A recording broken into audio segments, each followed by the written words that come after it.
Welcome to today's reading of Srimad Bhagavatam. We are continuing where we left off last Friday. That's second canto, chapter number 4, text 21. And before that, let's recite Srimad Bhagavatam Mahima Stotra of Sanatana Goswami. Sarva Shastrabdi Piyusha, Sarva Vedaika Satpala, Sarva Siddhantna Ratnadya, Sarva Lokaika Drikprada, Bhagavata Prana, Srimad Bhagavata Prabhu, Kalidvanto Dita Ditya, Shri Krishna Parivartita, Paramananda Patnaya, Prema Vakshaksharayate, Sarvanda Sarvasevyaya, Shri Krishna Namostume. Madeka Bando Matsangin, Mad Guru Mad Mahadana, Mad Nishtaraka Mad Bhagya, Madananda Namostute, Asadu Sadutadayin, Atinicho Chataraka, Hanamuncha Kadachin Mam, Premna Harit Kantayospuram. Translation: O nectar from the ocean of all scriptures, singular fruit of all the Vedas, rich mine of the precious gems of all conclusive truths, you are the only giver of sight to all of the worlds. O life air of all the supreme devotees, O Master Srimad Bhagavatam, you are the sun risen in the darkness of Kali, you are the exact image of Shri Krishna. I bow down to you who are supremely blissful to read. Your every syllable pours down a flood of prema. You can always be served by everyone. You are Shri Krishna himself. My only friend, my constant companion, my spiritual master, my great wealth, my savior, my good fortune, my source of ecstasy, I bow down to you. O bestower of saintliness to the unsaintly, O exalter of the most fallen, please never leave me. Om Namo Bhagavate Vasudevaya. Om Namo Bhagavate Vasudevaya. Om Namo Bhagavate Vasudevaya. Hare Krishna, welcome again to today's reading. Canto 2, Cosmic Manifestation, Chapter 4, The Process of Creation, Text 21. It is the personality of Godhead, Sri Krishna, who gives liberation by thinking of his lotus feet at every second, following in the footsteps of authorities. The devotee in trance can see the absolute truth. The learned mental speculators, however, think of him according to their whims. May the Lord be pleased with me. Purport: the mystic yogis, after strenuous effort to control the senses, may be situated in a trance of yoga just to have a vision of the supersoul within everyone. But the pure devotee, simply by remembering the Lord's lotus feet at every second, at once becomes established in real trance, because by such realization his mind and intelligence are completely cleansed of the diseases of material enjoyment. The pure devotee thinks himself fallen into the ocean of birth and death, and incessantly prays to the Lord to lift him up. He only aspires to become a speck of transcendental dust at the lotus feet of the Lord. The pure devotee, by the grace of the Lord, absolutely loses all attraction for material enjoyment, and to keep free from contamination, always thinks of the lotus feet of the Lord. King Kulakshekara, a great devotee of the Lord, prayed,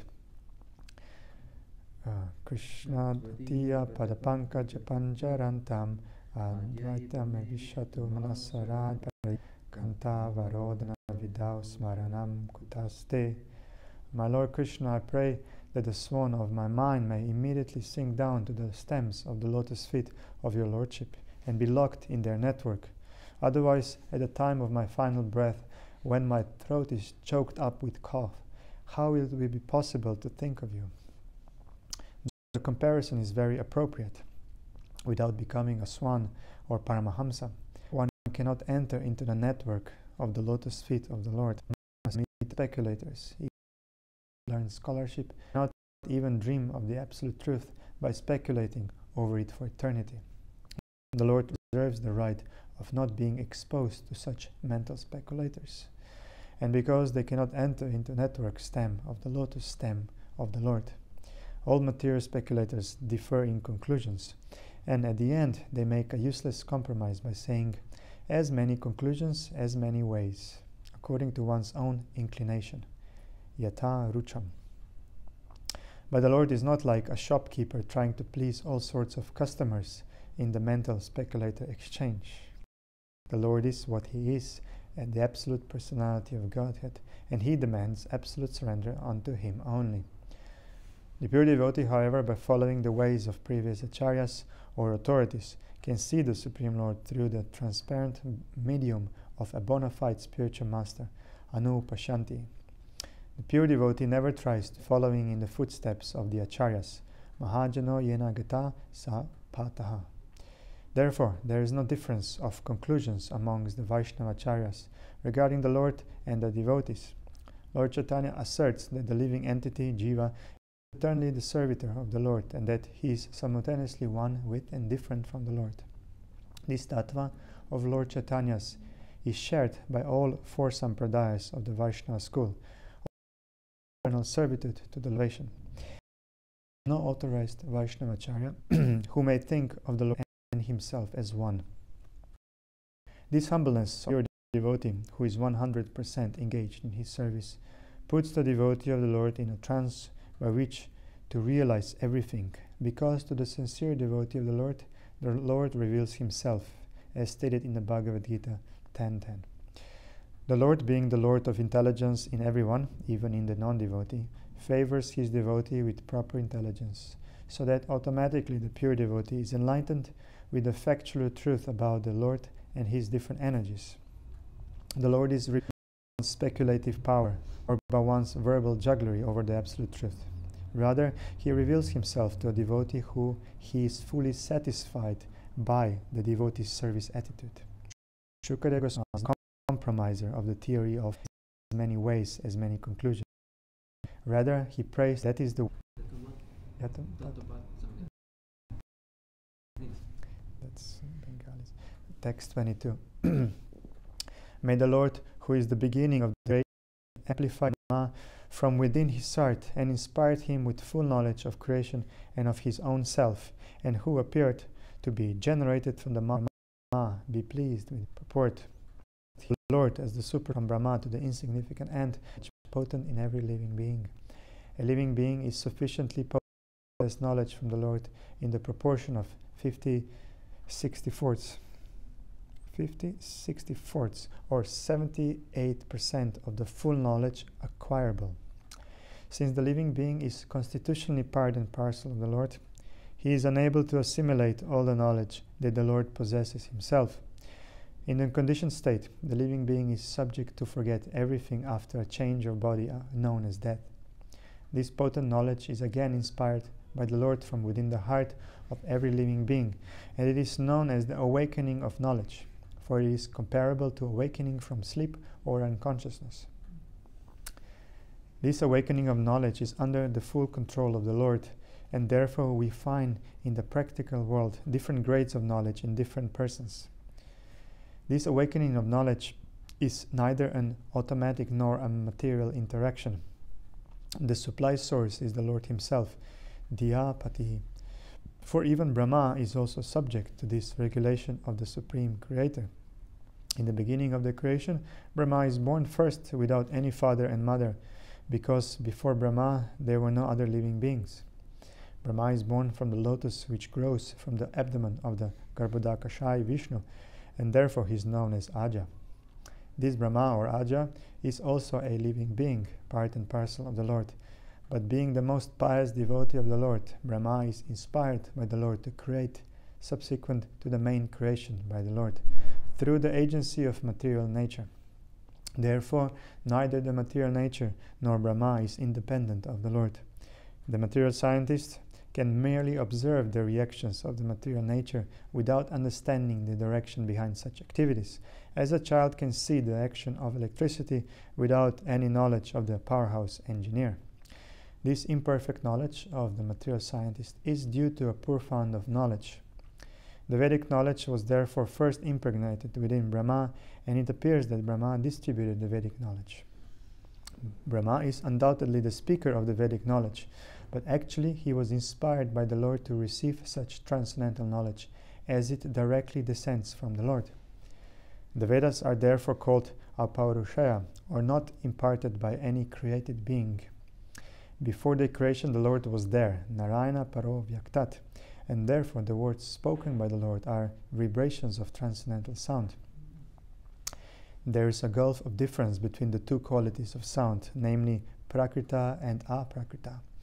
The physicist can deal only with the Prakrita sound, or sound vibrated in the material sky, and therefore we must know that the Vedic sounds recorded in symbolic expressions cannot be understood by anyone within the universe unless and until one is inspired by the vibration of supernatural Aprakrita sound, which descends in the chain of disciplic succession from the Lord to Brahma, from Brahma to Narada, from Narada to Vyasa, and so on. No mundane scholar can translate or reveal the true import of the Vedic mantras, hymns. They cannot be understood unless one is inspired or initiated by the authorized spiritual master. The original spiritual master is the Lord himself, and the succession comes down through the source of parampara, as clearly stated in the 4th chapter of the Bhagavad Gita. So unless one receives the transcendental knowledge from the authorized parampara, one should be considered useless, vipala mataha, even though one may be greatly qualified in the mundane advancements of arts and science. Shukadeva Goswami is praying from the Lord by dint of being inspired from within by the Lord, so that he could rightly explain the facts and figures of creation as inquired by Maharaj Parikshit. A spiritual master is not a theoretical speculator like the mundane scholar, but is Shrotriyam Brahma Nishtaham, Mundaka Upanishads. Text 23. Translation. May the Supreme Personality of Godhead, who enlivens the materially created bodies of the elements by laying down within the universe, and who, in his Purusha incarnation, causes the living being to be subjected to the 16 divisions of material modes, which are his generator, be pleased to decorate my statements. Rina, would you like the book? It's 2/423. Should be somewhere there. You'll catch up. Or should be the same chapter, it's just a little further. 23. Yeah? Okay, purport. As a fully dependent devotee, Shukadeva Goswami, unlike a mundane man who is proud of his own capability, invokes the pleasure of the personality of Godhead so that his statements may be successful and be appreciated by the hearers. The devotee always thinks of himself as instrumental for anything successfully carried out, and he declines to take credit for anything done by himself. The godless atheist wants to take all credit for activities, not knowing that even a blade of grass cannot move without the sanction of the Supreme Spirit, the Personality of Godhead. Shukadeva Goswami therefore wants to move by the direction of the Supreme Lord, who inspired Brahma to speak the Vedic wisdom. The truths described in the Vedic literatures are not theories of mundane imagination, nor are they fictitious, as the less intelligent class of men sometimes think. The Vedic truths are all perfect descriptions of the factual truth, without any mistake or illusion, and Shukadeva Goswami wants to present the truth of creation not as a metaphysical theory of philosophical speculation, but as the actual facts and figures of the subject, since he would be dictated to by the Lord exactly in the same manner as Brahmaji was inspired. As stated in the Bhagavad Gita 15:15, the Lord is himself the father of the Vedanta knowledge, and it is he only who knows the factual purport of the Vedanta philosophy. So there is no greater truth than the principles of religion mentioned in the Vedas. Such Vedic knowledge or religion is disseminated by authorities like Shukadeva Goswami because he is a humble devotional servitor of the Lord who has no desire to become a self-appointed interpreter without authority. That is the way of explaining the Vedic knowledge, technically known as the parampara system or descending process.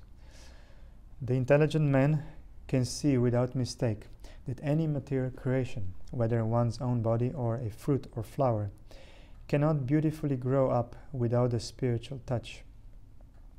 The greatest intelligent man of the world, or the greatest man of science, can present everything very beautifully only insofar as the spirit life is there, or in so much as the spiritual touch is there. Therefore the source of all truth is the Supreme Spirit, and not gross matter as wrongly conceived by the gross materialist. We get information from the Vedic literature that the Lord Himself first entered the vacuum of the material universe, and thus all things gradually developed one after another. Similarly, the Lord is situated as localized Paramatma in every individual being. Hence, everything is done by Him very beautifully. The 16 principal creative elements, namely earth, water, fire, air, sky, and 11 sense organs, first developed from the Lord Himself and were thereby shared by the living entities. Thus the material elements were created for the enjoyment of the living entities. The beautiful arrangement behind all material manifestations is therefore made possible by the energy of the Lord, and the individual living entity can only pray to the Lord to understand it properly. Since the Lord is the supreme entity, different from Shukadeva Goswami, the prayer can be offered to Him. The Lord helps the living entity to enjoy material creation, but He is aloof from such false enjoyment. Shukadeva prays for the mercy of the Lord, not only for being helped personally in presenting the truth, but also for helping others to whom he would like to speak. 24. I offer my respectful obeisances unto Srila Vyasadeva, the incarnation of Vasudeva, who compiled the Vedic scriptures.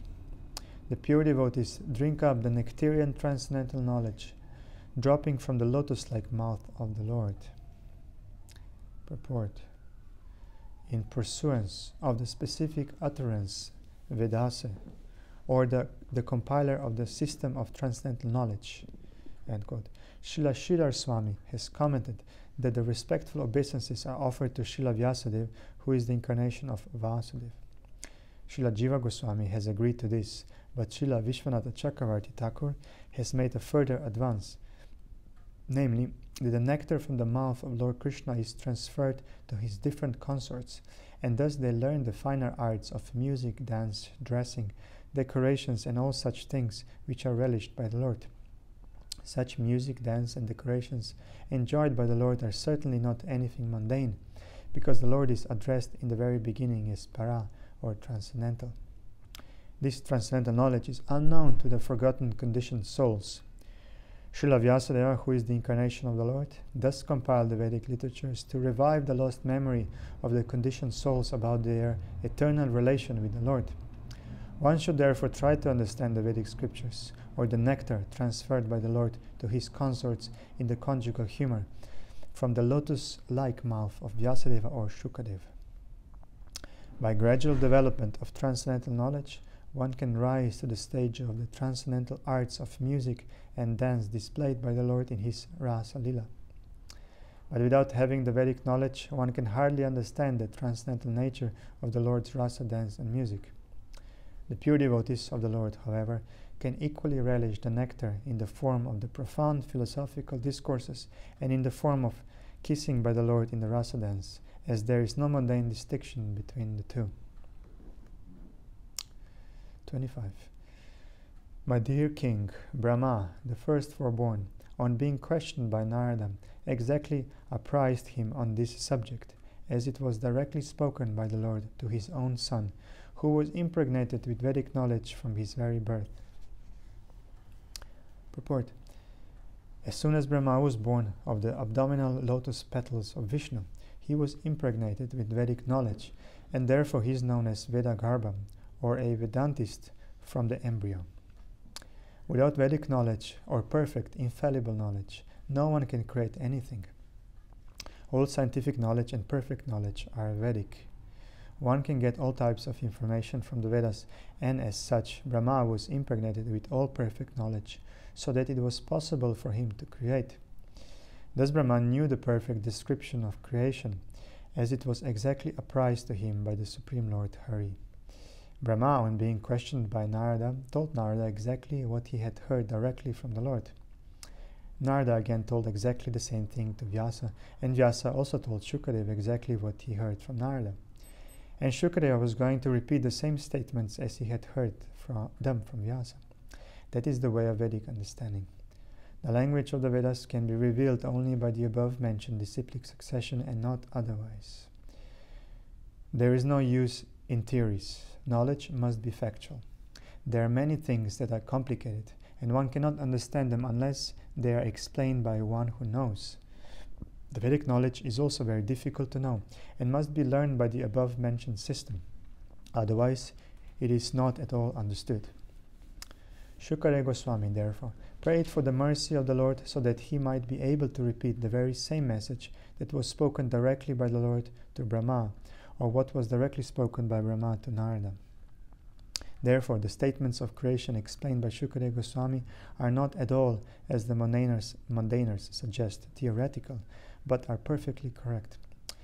One who hears these messages and tries to assimilate them gets perfect information of the material creation. Thus end the Bhaktivedanta purports of the second canto, 4th chapter of the Srimad Bhagavatam, entitled The Process of Creation. Jay, continuing to chapter 5. Would you like to start now when we switch on to chapter? Or? Yeah, good. Okay. Good. Okay, good. Yeah. Just thinking when is a good time. We're just somewhere in between. We'll do 7:30.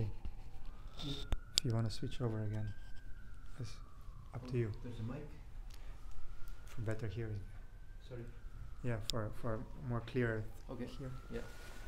Before it was quite. Improvements. Hare Krishna, Lila. So where do you stick that? Anyway. Good. Sure. Hello everyone, onliners. So, Grantara Srimad Bhagavatam, Canto 2, Chapter 5, entitled The Cause of All Causes. Text 1. Sri Narada Muni asked Brahmaji, O chief amongst the demigods, O firstborn living entity, I beg to offer my respectful obeisance unto you. Please tell me that transcendental knowledge which specifically directs one to the truth of the individual soul and the supersoul. Purport. The perfection of the Parampara system, or the path of disciplic succession, is further confirmed. In the previous chapter, it has been established that Brahmaji, the firstborn living entity, received knowledge directly from the Supreme Lord, and the same knowledge was imparted to Narada, the next disciple. Narada asked to receive the knowledge, and Brahmaji imparted it upon being asked. Therefore, asking for transcendental knowledge from the right person and receiving it properly is the regulation of the disciplic succession. This process is recommended in the Bhagavad Gita 4.2. The inquisitive student must approach a qualified spiritual master to receive transcendental knowledge by surrender, submissive inquiries, and service. Knowledge received by submissive inquiries and service is more effective than knowledge received in exchange for money. A spiritual master in the line of disciplic succession from Brahma and Narada has no demand for dollars and cents. A bona fide student has to satisfy him by sincere service to obtain knowledge of the relation and nature of the individual soul and the supersoul. Text 2. My dear Father, please describe factually the symptoms of this manifest world. What is its background? How is it created? How is it conserved? And under whose control is all this being done? Purport. The inquiries by Narada Muni on the basis of factual cause and effect appear very reasonable. The atheists, however, put forward many self-made theories without any touch of cause and effect. The manifested world, as well as the spirit soul, is still unexplained by the godless atheists through the medium of experimental knowledge, although they have put forward many theories manufactured by their fertile brains. Contrary to such mental speculative theories of creation, however, Narada Muni wanted to know all the facts of creation in truth, not by theories. Transcendental knowledge regarding the soul and the supersoul includes knowledge of the phenomenal world and the basis of its creation. In the phenomenal world, three things are factually observed by any intelligent man: the living beings, the manifest world, and the ultimate control over them. The intelligent man can see that neither the living entity nor the phenomenal world are creations of chance.